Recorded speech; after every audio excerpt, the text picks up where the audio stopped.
What's up, everybody? Welcome back to the Most Valuable Podcast. I am Mark Williams with my colleague, Victor Castro. and we're just two dudes who do real estate for a living. And today, we're going to be two dudes who talk about real estate and what we do for a living and give you guys a little insight about MVP real estate and do kind of a mid-year recap about what we're seeing in the market for you, our clients, as it pertains to being a buyer or a seller in 2025.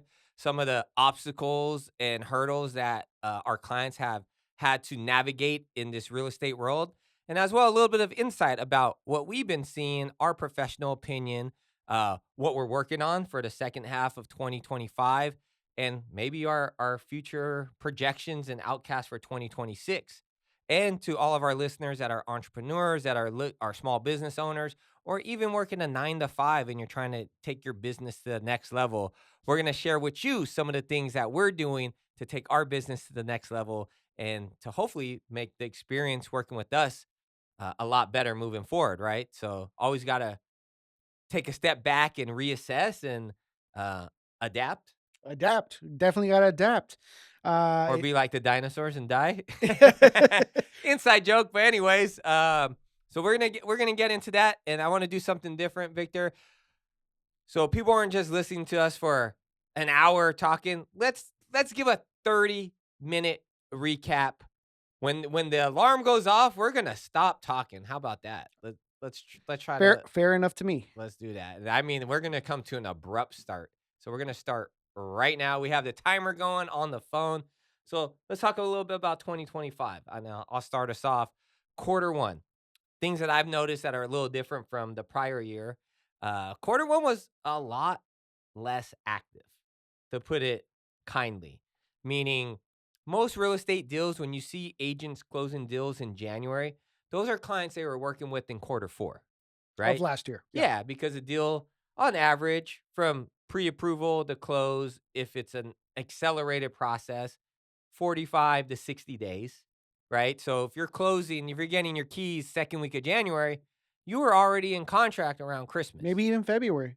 Yeah, exactly, right? So I definitely experienced a lot less buyers reaching out to have buyer consultations. Right, that's one thing I experienced. I don't know about if you. No. Victor? Likewise, before, if I had to average it out, maybe 2 to 3 per week, minimum. Now it's maybe 1 a week.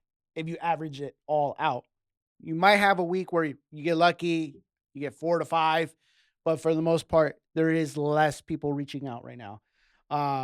Even through quarter two, I feel like it's been pretty steady the whole entire year. Yeah, and I'm right there with you, and I feel like those that have reached out, kind of, what most real estate agents preach online: date the rate, marry the house, blah blah blah. But it's one of those things that those that have reached out seem to be.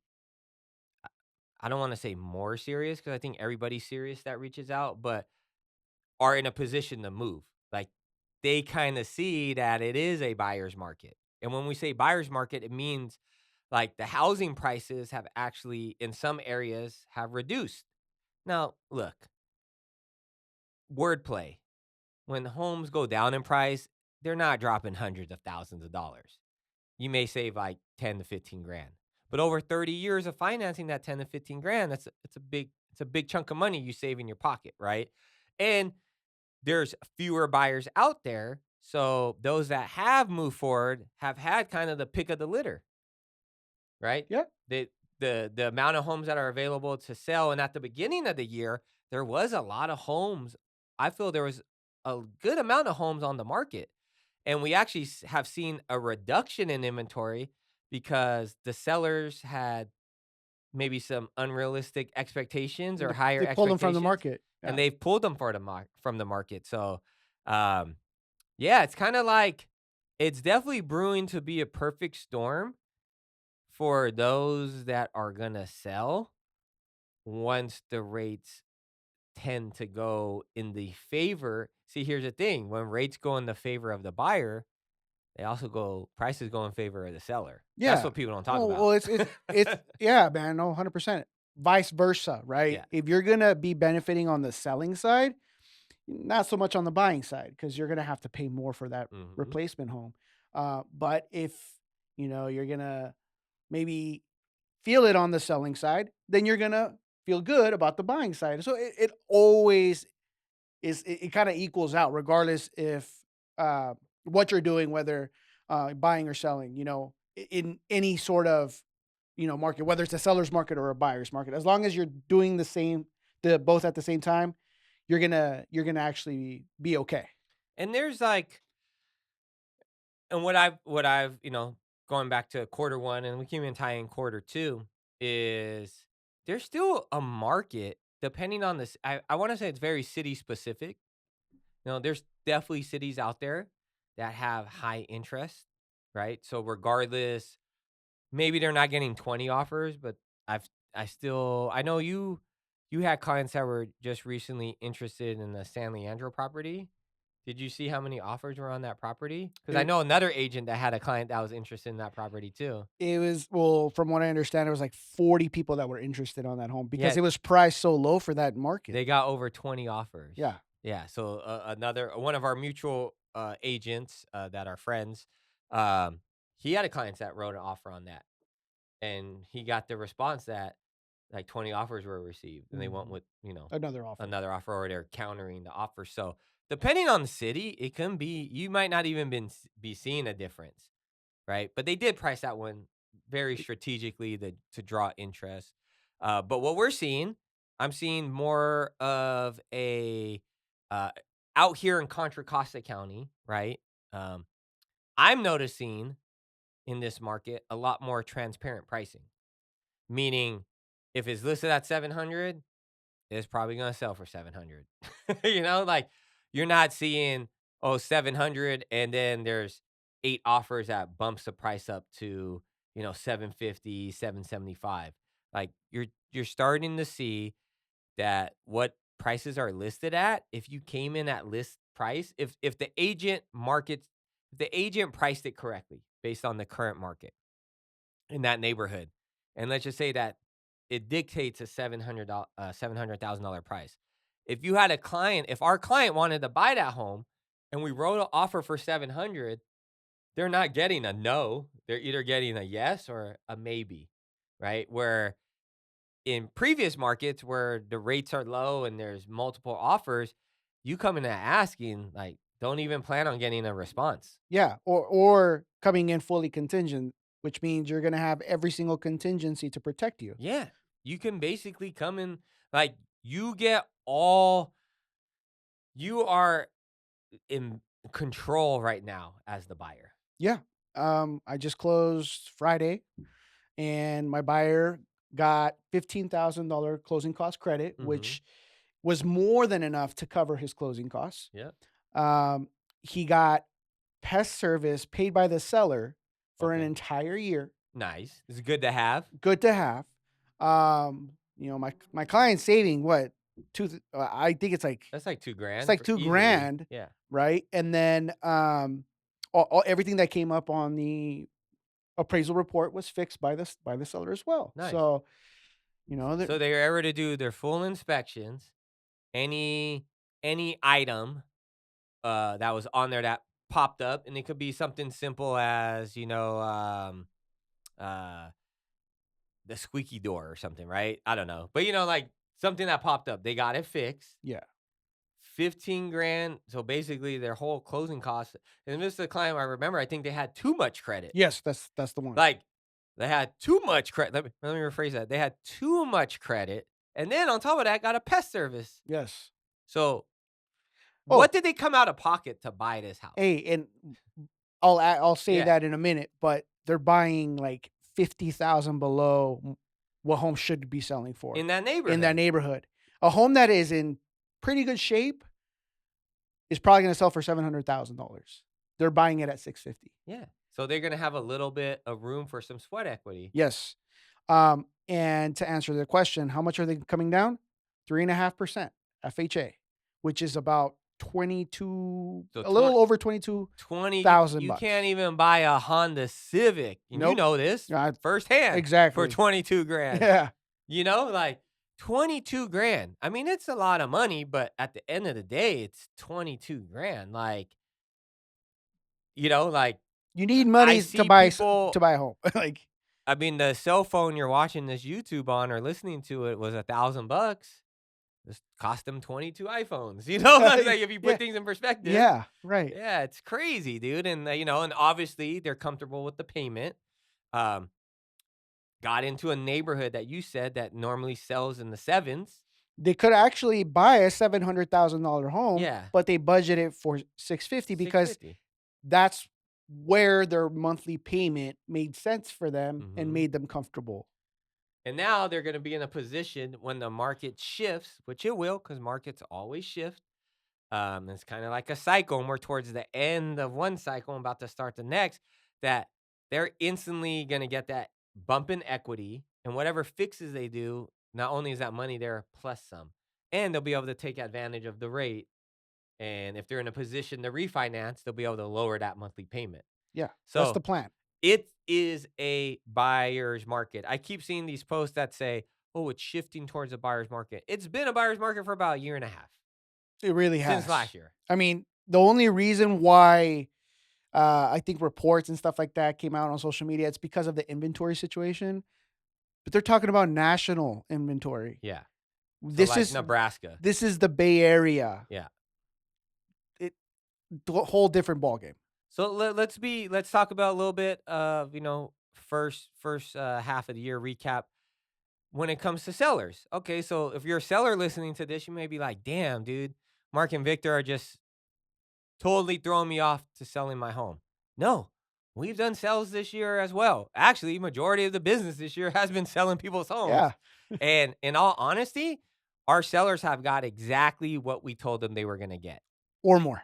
Or more, and they've been great transactions. They've been very smooth transactions. I feel that the more informed the buyer is, the better the transaction is. I've always been a big proponent of doing your contingencies. Now I understand in certain markets you got to do what you got to do You as a got to be more buyer. aggressive. Yeah, you gotta be a great, but I will always fight for my clients to be able to make an informed decision. And that's what contingencies are. And if you're unfamiliar with the word contingencies, you can Google it, get AI, or you can give us a call. And we'll Right. be more to explain it to you. But every home that we have listed, we have A, sold it for what we said it was gonna sell for, if not more. B, having been on the market more than the average time, right? Like a reasonable time. I don't think we have had a single property last more than a month on the market. And then once in contract, not to jinx ourselves because we're in contract and some stuff now, but for the most part, it has gone to plan. For the most part, Yeah. yes. I'm very excited for my sellers right Yeah. now Why in don't we? Pittsburgh. So, what we're getting at here is not for you sellers listening, it's not essentially a bad time to sell. Now, you're not going to get 20 offers, right? If your property is popular, which Unless it's way underpriced, yeah, then you might exactly. get Like if it's priced accordingly, right? Within range of what it's actually should be listed for. You may not have 20 offers. However, if it's in a in a popular neighborhood, if it's in buyers are being picky right now. oh yeah. So it's a as a seller, and this is where I'm gonna brag a little bit. You have to make sure that the person that is listing your home is putting your home in the best position to actually sell and to sell for what it's worth, right? Not just give it away like Not some yeah, because so and what we mean agents by want. that is is like, you know, unfortunately, when a market is in the favor of a seller,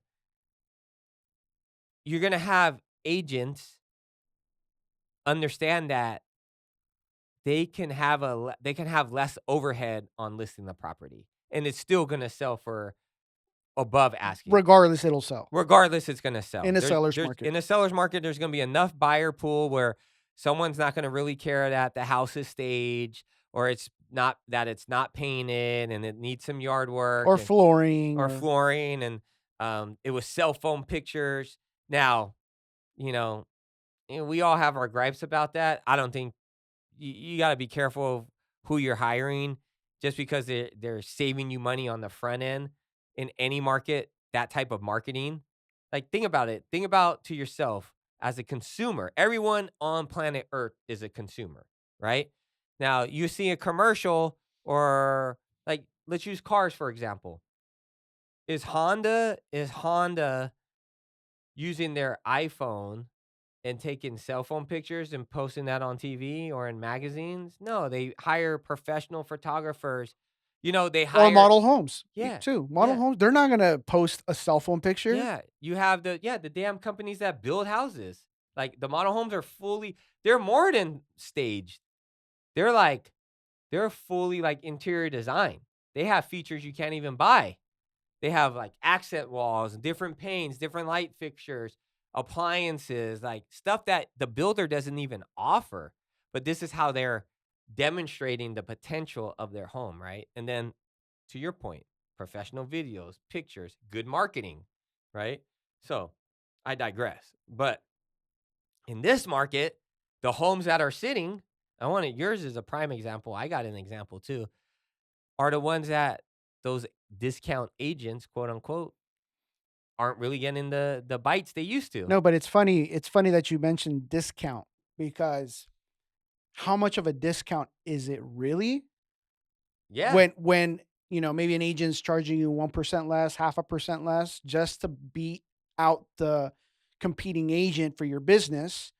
If you put it on paper, it's a difference of 2,000, 3,000, 4,000, 5,000.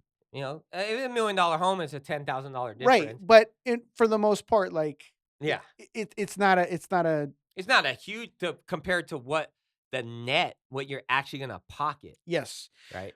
because it goes back to what you said earlier. It's positioning you correctly, right? So, if you're not going to present the home properly, the home is going to be maybe in an outdated position, right? Maybe it needs new flooring, maybe it needs new paint, maybe it needs to maybe you need that new door handle on that door, whatever the case may Yeah, be. But those little things make a difference to today's buyers because asking a buyer to come out of pocket $10,000, $15,000 to make that home updated in today's yeah. modern, It's expensive to borrow it money today. it's gonna it's and who wants to deal with it too? And one who wants to deal with it, Yeah. and it may sound insignificant, but usually when you're buying a home, a lot of your savings is going to purchase for the down payment. Now you may say, "Oh, this little doorknob." Well, maybe a pack of doorknobs is $50, but if I put that on my credit card that's charging me 20% interest, that $50 can increase quite, you get what I'm getting Things at? add It up. it adds up Things over add time. up. So Yeah. if I'm taking all my savings or big chunk of my savings to initially get in this property, I don't wanna have headaches to deal with. And not only that, with the uncertainty that many people Yeah. are going through, like, what if you lose your job or get laid off or, anything can happen, right? So that stability or that cushion in your bank account Yeah. makes a huge Makes a difference. huge difference. And so, So why don't we give this example, bro, about what we're talking about? yeah, We're here talking, let's tell talking, them. talking. Let's tell them. Let's tell them and let's do some actual numbers. Okay. Let me get my calculator. Okay. So do you want to start off the scenario? Or N- you want me to start off the Yours, scenario? your scenario. You Oh start no, going. let's talk about your scenario Okay, because but yours is actual you know it numbers. well. Yeah. All right. So uh my colleague Victor here, the better half of MVP, just kidding. But got a listing, got an opportunity for a listing. It was Victor and Tell them the whole thing yeah, though. so it was Yeah. Victor and three other agents. For the sake of the client's privacy, Yeah. they were selling the home. Okay. Yes. So they interviewed three agents and they actually went with another agent. Victor didn't win the opportunity to list their home. Hey, it happens. We don't win, and they have every right to choose who they want to choose. Well, let's fast forward about a month. About a month goes by, And we noticed that this home is on the market, but it's kind of what we've been talking about. It was maybe they were professional pictures, maybe they weren't. You couldn't tell, which tells me they're probably the cheaper end. Had no staging.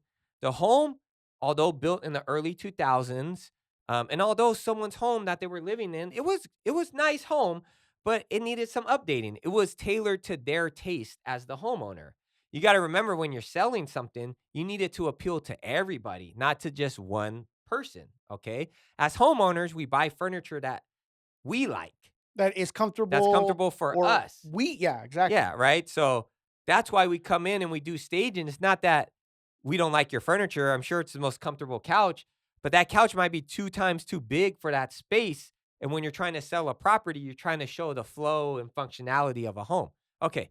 So the yard wasn't cleaned up. It needed some maintenance. And here's the thing, the homeowner knew it needed some maintenance. Yeah. When you interview them, they understood that this home can use a little TLC to bring it up to par to some of the other homes that were for sale in that neighborhood. Because there were some nicer homes, same home that had paint, Same flooring, everything. Yeah, same floor plan, very similar in square footage. very similar. So that being said, um, the home was sitting there, and then Victor got a phone call, and it was from a representative of the sellers, and they were like, "Hey, I think we're gonna move forward with you because who we're currently using is trying to get us to sell the home for It was 110,000 110,000 below. less than what the other home has sold for in the neighborhood." Sorry, my apologies. Not quite, but for the market value in that for that neighborhood, for Yeah. what homes should be around About 100 grand less. 100 grand So they were less. trying to get them to take $100,000 less deal than what the home is actually worth. And that agent's pitch to these owners were, you need to take this deal because your home needs work. And in this condition, you're only going to be able to sell it to a investor who is willing to take on this work, which just kind of proves our point of our process is, okay, no duh. The investor wants to buy it because they're gonna put in the work and then resell it, right? But my point in to the client is, how come these expectations weren't set with you from the beginning? That's that's Yeah, that's where I think the biggest factor is. If you state this from the beginning, there is nothing to hide. There's no surprise. This agent failed to do that and build a rapport with the actual client. So for that reason, he failed. And that's where I came in. yeah. So then they bring Victor in, and Victor is honest, direct, and is thankful of the opportunity, but says, okay, if you're telling me that that other offer was unacceptable, then we need to get your home in the position to get an offer that you will accept. Correct. And ended up needing to do some of those renovations you were able to do. Why don't Yeah. you So go over that? so MVP real estate offers MVP revival, okay, which is going to position your home to present better when it's on market. And we're able to finance some of this work, upfront the costs, and put our clients in the best position possible when we're listing a home. So I offered this option um, at a super low flat rate, right? Which is 10%. That's what it is. We're being transparent. And the client was all about it. She loved the idea. She didn't have to put any of her money, you know, Up front. up front. She So she could keep it in basically, her bank account. so depending on the renovations that need to be done Yeah, with MVP Real Estate's revival, we're able to front some of the costs of the renovation at like a flat interest rate. yeah. Doesn't mean you're not going to pay it for it. You're going to pay for it Yes, at close the escrow when the deal closes. Or if you end up canceling the transaction, you have a certain amount of days to pay us back.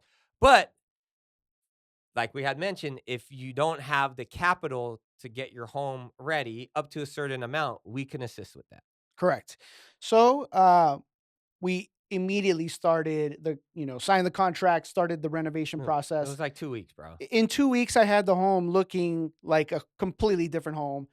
The clients were super stoked, happy that they did this because they only invested about, if I had to say, it's like what, 30 grand or something Thirty like about that. 30 Yeah. grand, yeah.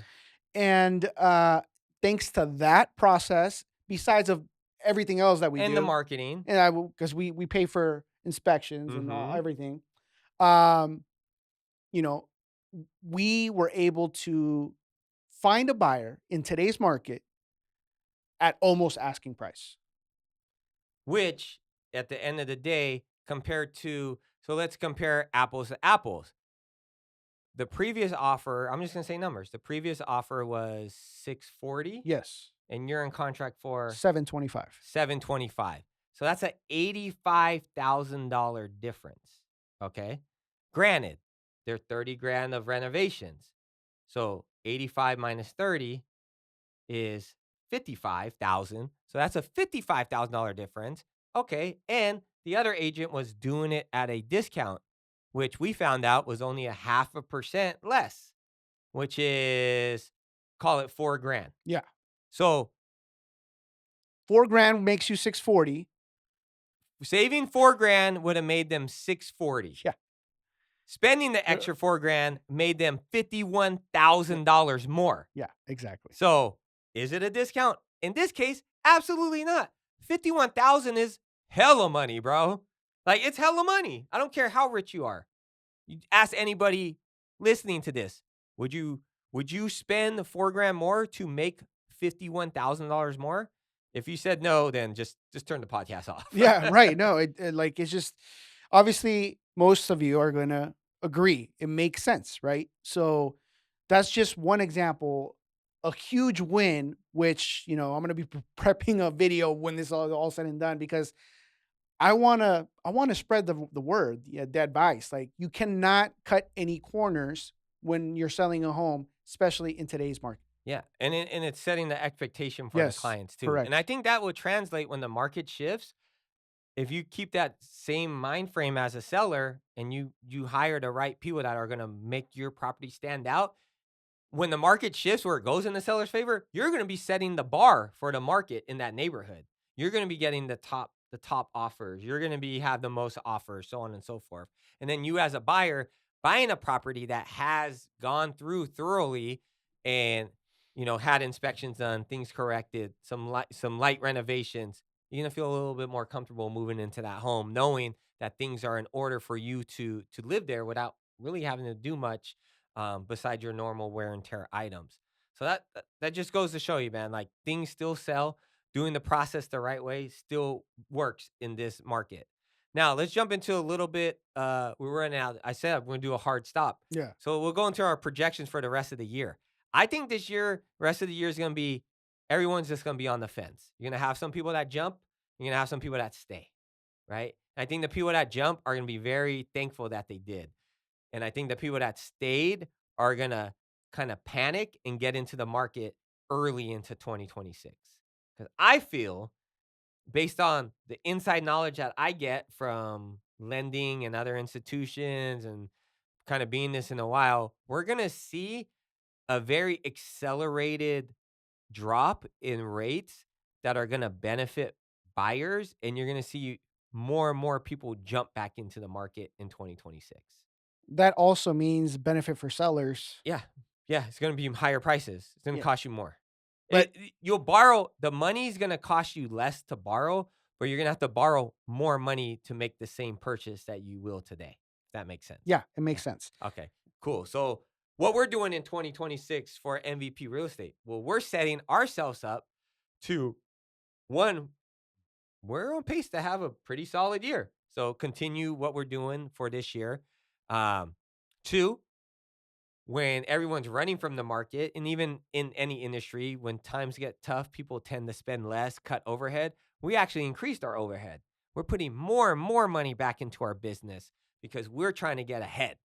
And I feel like we are. We're making great strides right now and doing that. So that's kind of, if we, as the people that make money off of doing this for a living, are investing more money into our business, best believe we're doing it for a reason because we know that it's about to shift and there's going to be a lot more people out there buying and selling properties in the upcoming years. And hopefully it's MVP real estate that helps you. Yeah, hey, we'll be very transparent, open, and honest. Now, some other things we're working on. We are part of Real Brokerage, and there's a group of us, about 5 individual agents, like-minded agents that are kind of working on some things as well for growth of Real Brokerage. Setting up some educational stuff for people in our business, sharing best practices, having a little bit of fun together as well. So we're kind of implementing that as well, which is nice. And then these podcasts. I hope you've been enjoying the last 10. How many guests have we had? Like 8? Probably like 8 guests Something so like far. that. Yeah. We're 8, gonna 9. try to keep getting different guests from different parts of industries, from different industries, not just real estate. Different points of views, different entrepreneurs, because at the end of the day, it ties in, right? It's all a grind. Yeah, it's all a grind and all ties in. So if you like listening to content that focuses around the real estate industry, that brings on other entrepreneurs, other lines of business that talk about how they were able to get their start to grow their business. You want to just hear about what it takes to try to be successful and try to maintain it. This is the podcast to sign up to listen and, 30, 45, 50 minutes of your time once a week. And maybe we'll have you in those blue chairs being a guest. Yeah. So all agents, stay tuned. We have some exciting news for you and opportunities, events that we'll be having together in the near future. Oh, that was it. I said a hard 30 minutes. I said a hard 30 minutes. The time has stopped. But with that being said, guys, I hope you like this little quick recap format on this podcast. And stay tuned. We got tons of guests lined up. We're excited to share, excited to grow with you in 2025. So, like always, we look forward To winning with you.